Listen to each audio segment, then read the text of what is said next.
président ndenge nde okoki kosepela kovanda na Kinshasa na bosoto nango boye la République Félix Tshisekedi yo oza kinois soki ovandi mpenza otali Gentili Ngobele akoki koyebisa na yo Félix Tshisekedi mpo ndimi ke ye azali meilleur gouverneur ya mboko depuis 60 mais sala mpe makasi oyokela baflatteur mingi te monsieur président baflatteur batondani na union sacrée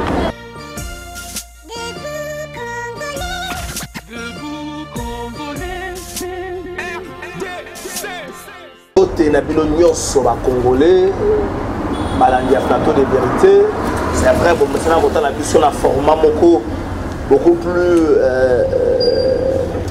carré réglo comme ça on a vu sur une émission sur le plateau mais tu annonces que depuis la semaine passée que depuis ce mois de novembre nous sommes décidés après émission d'émission il y a plateau to kitaka na terrain to solaka na ba politiciens to solaka na ba congolais to solaka na ba bateka nguba ba bateka fumba ba bateka safu to solaka na bango la réalité ya mboka na biso pasi ya mboka na biso be souffrance ya mboka na biso yango na lelo yo to mekito ya liboso na bino za un peu na format moko spécial parce que na kozala ngambo ko na plateau na ko conclure te na ba analyse nga na ko exposer kaka ba fait na ko lakisa bino kaka ba fait tout ça lelo le 9 novembre 2021 année ya 2021 comme na suka mbule comme na suka comme na tawo ba pasala ka ba bilan pour na ba vina bango comme na tawo ba pasala ka ba bilan pour ndenge ni ba vivre la mbula mobimba ala ngina sala bilan na ngate lokola ndiki na ngina sala bilan ya République démocratique du Congo ndenge nini tozo vivre nzela nini tozo kembo soki to bandi année oyo to bandaki yango na République démocratique du Congo la pression ya Covid na likambo tali assainissement na likambo tali santé na likambo tali bomo na biso ya mokolo na mokolo tolaki na problème ya Covid-19 na Congo kutu tolaki na couvre-feu moko ezaki instauré depuis le mois de décembre bandako banda liboso te bandaka 21h omona bato bazokota mbangu 21h baniso bazala ndako depuis na début année bakamenaki yango na 22h ti lelo bakamena yango na 23h mais photo lo bango vérité lelo couvre-feu on dirait ezalaka nango lisusu te babarrière wana ebongama nango bapéage mpona bapolicier mpo nini mpo mosolo bandaka kobima au début tant couvre-feu ezalaki nano rigueur ezalaki makasi ebimaka lisusu te raison bazomaintenir couvre-feu toyebi na biso te raison nde bazomaintenir couvre-feu deuxièmement likaba Covid-19 na Congo ya lokola lisano bato bazondimela yango mpenza mingi tokoki koloba na biso nyonso tokoki koloba ya eu des morts certes ya eu ce qui ya eu mais ba Congo Kinshasa bato bazondimela yango mpenza mingi te pour cause début ya annonce ya malade wana na Congo mpe na Kinshasa ezalaka lokola g moko boye vérité ezalaka te bato bayebi bavérité wana deuxièmement détournement ecaractérisaki maladie yango entouraki maladie yango manque ya sanction ya likambango ba docteur Etienne Longondo akenda quelques jours la prison makala et puis liberté provisoire ti lelo dossier fungama sous-te et tia batuma moké na moi ba doute na likambo ya maladie wana mais carcéral Etienne maladie te devant l'histoire to bandisa minga pesa na politique le tozali mardi mokonza mboka zonga ki mokolo ya jeudi bato bazalaki belé bakenda kotala yo bazo tikala na retour à mokonza mboka bato bakie belé ba député bakendaki mingi ba député kutu basali basali molongo bato so bakomi kobenga bango bakomi kobenga Assemblée nationale complexe scolaire Mboso bato mosusu notamment honorable Mike Mokeba bakomi kobenga complexe scolaire Mboso ba député bakei bato bakie tomituni te to bato bazo continuer komituna président de la République banda ba voyage banda ka dépôt à côté na mboka na biso banda ko voyager mais pourquoi lelo yo bato fo basala yango makelele bato fo bazongela yango makasi bongo bato basala makelele pourtant na kala pe banda ko voyager aya pe na ba solution notamment soutien na gratuité au banque mondiale ya kana ngo pourquoi bato basala ka makelele wana est-ce que ça te pour union sacrée za na moi surveillance parce que zone moko ya surveillance te bato bakie bongo mais ça na makasi lelo toadresse yango na mokonzi ya mboka monsieur le président de la République mboka ezokende malamu te tata mokonzi ya ekolo mboka ezokende malamu te soki entourage na yo bazoyebiso mboka ekende malamu monsieur le président de la République entourage to bazokosa yo mboka ezokende mabe Ceux qui vont que le pays va bien ou mieux, ceux qui vont que la moko va c'est cap, la République pour la République va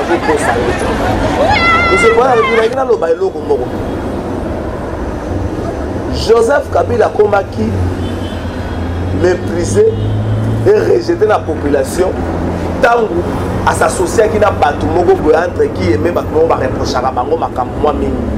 Sikoyo président de la République kobanga ezali ke batu wana akomi pembeni na yo. Bakoti pembeni na yo na eloko to bengi union sacrée.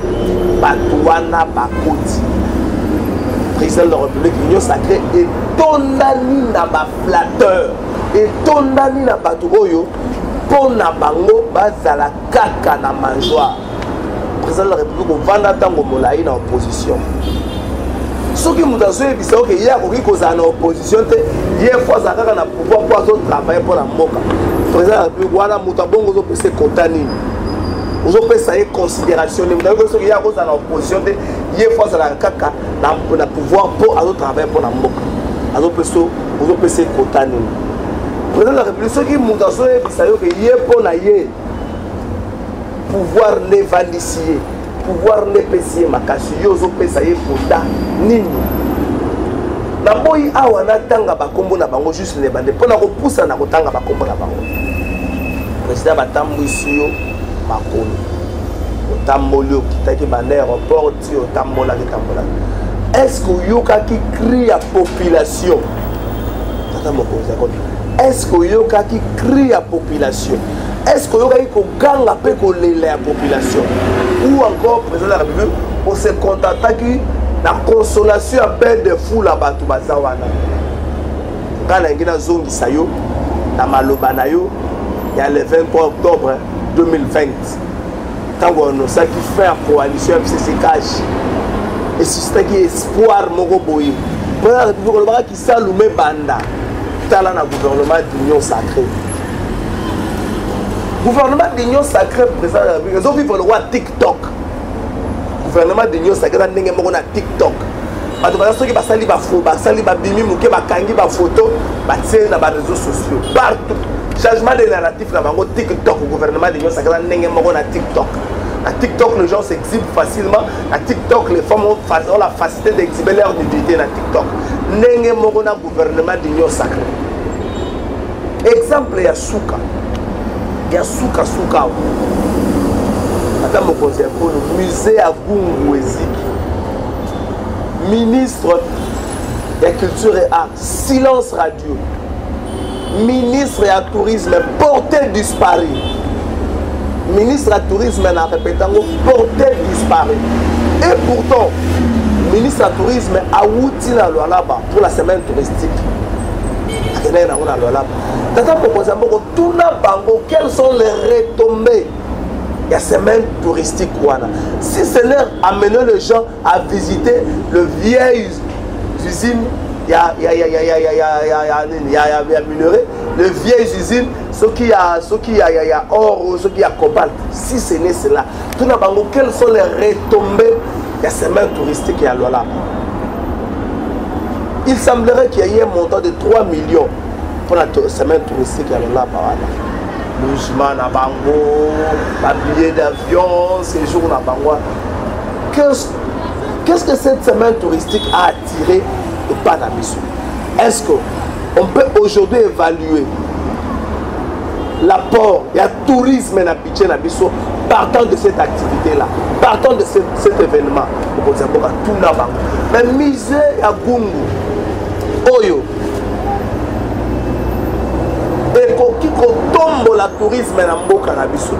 Au Disney Washington qui a visité le ministre de la finance et allemand qui a visité tango eziki bato ba boyi kolo ba po bazana makanisi na makambo ante bango makanisi na bango za hier il faut passer la fête, il faut baloba boye, il faut bakanga ba photo batia na réseaux sociaux.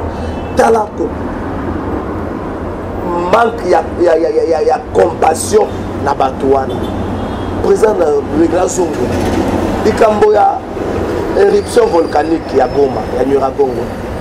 Après passage na yo, après passage ya premier ministre, après passage ya équipe gouvernementale qu'est-ce qu'ils en est suivi na point wana basali nini pour na OVG parce que na OVG bato déplorer qui après passage wana avec tambour avec trompette et loko moko te tikali pour salema na OVG.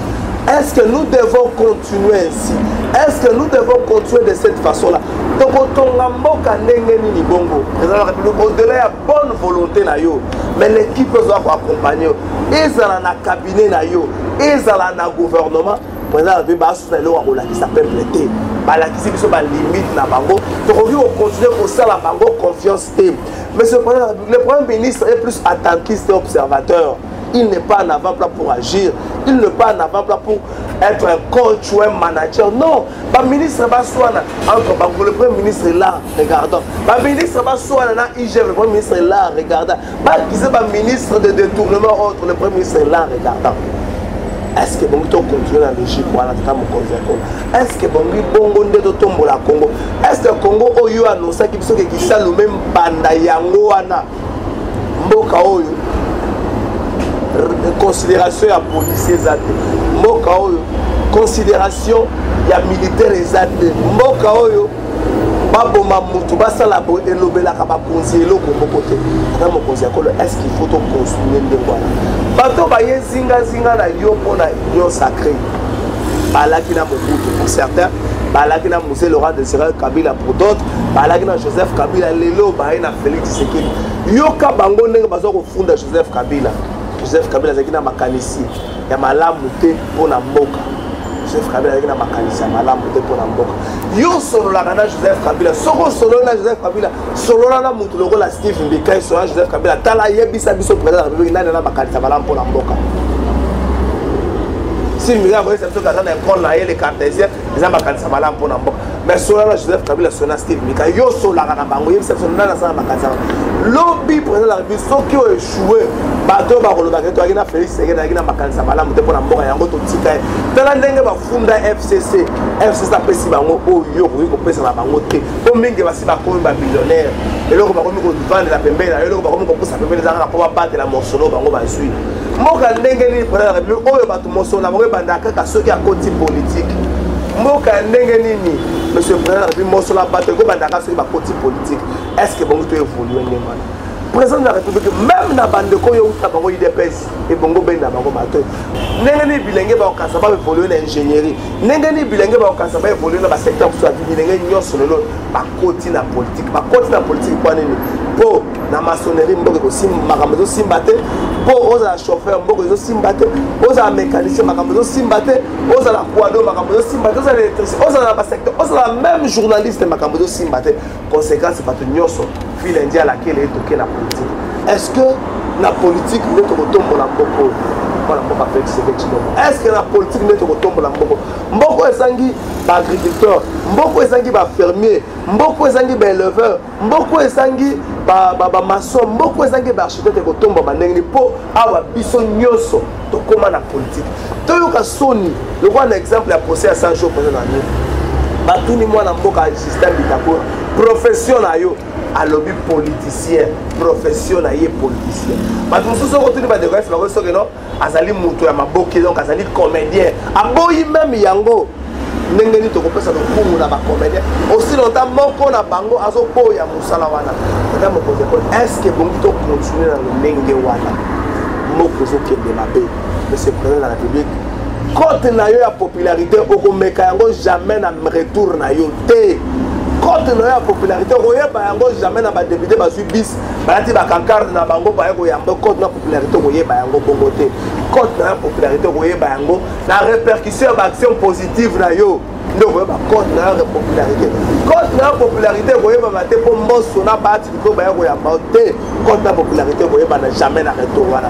Ata moko tamboka boko zo kende mabe et to comme na tango bongo to sonner trompette to belela to la musayo dans la République boko zo kende mabe kolia ke komi passe trop de promesses c'est commis to éviter net ministre économie na éviter so a ko exception sous que non de turo yo a qui t'a pris na éviter to le prix ata ya ba boîte almet ya ba paquet almet parce que ainsi so qui t'a pris ya ba daré ya ba surgelé et qui t'a décidé là tout souka sans explication. Il y a un billet d'avion côté pour ça va à plus de 50%, ça va. Mais billet d'avion, ce n'est pas donné à tout Congolais les voyageurs. Total échantillonnage, na Kinshasa, quel est le pourcentage de ceux qui prennent un avion? Na Kinshasa, ceux qui prennent un avion, quel est le pourcentage? Pour moi, le pourcentage est trop faible. Alors, est-ce qu'il faut tout ça tomber dans ma banque pour billet et avion et quitte? Pour billet et avion et quitte, il faut tomber dans ma banque. Or, les surgelés, les années consommation, il y a des nyonso. Donc, il faut tomber dans ma banque, on a surgelé. Le président de la République, il faut sans explication. Wana na gouvernement de loi, il faut sans explication. Donc, il y a des cambloko la ram. Ça me pose un coup. Quand besoin d'explication, vous allez monter au bout de l'école la socialisme. L'école la socialisme va pensionner. Va faible revenu, l'école socialiste, le président de la République va tracaka, va fort revenu, va grosse fortune, va tracaka, va faibleté. N'est pas rame pour traquer, va faible. N'est pas rame pour pousser, va faible. Pour la moudon, pas 7 $, l'an ou 7 $ le mois, ça me dit absolument rien. Je ne suis pas un riche, mais ça me dit absolument rien. Mais ça, la bandego, oh, il y en a moi, à Tiaka, à un Android, certes, à un téléphone 4G, certes, à Tiaka, moins de 5 $, il y a crédit le mois. Si vous avez taillé pour nini, au retour, à ce soit nini, vous expliquez nini, vous mettez les sous-lotés, mais vous préférez à vous tailler crédit. Dans le niveau du Parlement, dans le niveau de l'Assemblée nationale, Basunga peuple était. Monsieur le président de la République, il y a un poste de l'Assemblée nationale où il y a on dit Amen. Ceux qui ont dit on dit Amen. C'est cette assemblée où il y a un rêve déposé en opposition. Il y a un rêve que contrepoids est à la tête, que contre-pouvoir est à la tête. Vous avez un rêve que tout ce matin, à laquelle elle est. Si vous avez un rêve, bon côté président de la République, dans l'Assemblée nationale, dit Kamboya l'Assemblée nationale a un dossier, la loi de la majorité a joué. Mais la loi de la majorité jouée, parce que la loi de la majorité joue à la vote. Avant vote, il y a une négociation qui est en train de se faire. Il y a des députés qui sont en train de se faire. Et de l'autre côté, il y a des députés qui sont en train de se faire. Alors, monsieur le président, il faut fragiliser l'action. Tout ça, c'est l'Assemblée nationale à quoi il s'administre qui passe. L'Assemblée nationale a cette explication. Ils ont fragilisé l'action. Vous voyez, peine à conseil des ministres. Pour le RAM pour le téléphone à DG, et quand on a comme le téléphone à 3G, comme le président. Il y a un socialisme. Oh, vous prenez tant que vous êtes dans l'opposition. Moi, je crois que ça y a un le quoi les alliés à Guana, mais là, que les choses sont à la norme, que ma campagne sont à la que ma campagne est embolatée pour les alliés X. De ma campagne, pour les alliés Y, ma campagne est à la volonté. Tout comme la justice. Dans mon côté, c'est là 10 minutes, c'est là 10 minutes, l'ongola combo ya Félix Tshisekedi. Soit combo ya Fiston Mamboe, ni Thomas Mpasi, to Banzusi, to Ilunga, to Mukamba, to Angbalima, to Nani. C'est un dossier moko na justice. Makambo yo komona kuna. Okomituna peuple nanga azo vivre ndenge ni la justice ya Lelekwa. Justice ali pour la bateau bazana. Justice ali pour la population dans son ensemble. Population zo kemba, population za nge explication, population yebi militaire à sala. Tala nanga mwana. Surtout plutôt que la justice distributive ya revenu à Mboka. Monsieur le président de la République. Vous avez besoin certes qui par salaire na haute pour yebi à Mboka. Mais les derniers Congolais aux fonctions publiques de Moutaka, à combien? Le corps vérifié en gros. Mais le corps là, surtout que la famille moyenne, Moutouana a 4 enfants, a moi 4 enfants, n'a revenu on a sur vivre plutôt. Quand on a regardé Kabila avait fait quoi dans la salle? Non, Yosa on a des points à excuse la gestion par rapport à Kabila. Non, non, vous êtes présenté comme un messie, alors il faut faire comme un messie. Vous êtes présenté comme un homme de solution, alors il faut faire comme un homme de solution. Dans les tout derniers Congolais fonctionnent plus que Azora combien? Dans la comparaison qu'on va vivre à nous dans le 2 bouts du mois, les choses vont mal. Alors très trop mal. Les choses vont mal. Les loyaux, Kinshasa, on ne sait pas si on est où. Par exemple, nous ne pouvons pas vendre dans Kinshasa na bosoto na ngoboy.